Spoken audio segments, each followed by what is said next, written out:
জয়গুরু। শ্রী শ্রী ঠাকুর বললেন, প্রায়ই দেখা যায় রাগ করাটা বোকামি। একটি মা এক বালতি জল মাতৃমন্দিরের সিঁড়ির কাছে নিচে রেখে শ্রী শ্রী ঠাকুরকে প্রণাম করতে এসেছেন।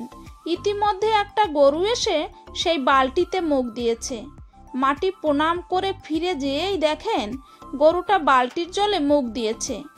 তাই দেখে ক্ষিপ্ত হয়ে তাকে প্রহার করতে উদ্যত হলেন। সেদিকে শ্রী শ্রী ঠাকুরের চোখ পড়তেই আর্তভাবে বললেন, করিস কি রে, করিস কি?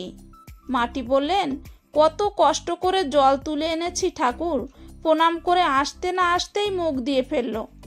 ঠাকুর বললেন, তুই তো স্বেচ্ছায় ওকে একটু জল খাইয়ে পুণ্য করবি না, তাই ও নিজেই তোর সাহায্য করলো। মাটি হেসে বললেন, কল থেকে জল তোলার যে কষ্ট, তাতে আর পুণ্য করার প্রবৃত্তি থাকে না ঠাকুর।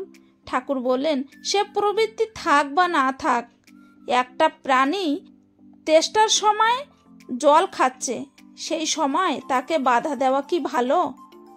আর বাধা দিয়েই বা তোর কি লাভ?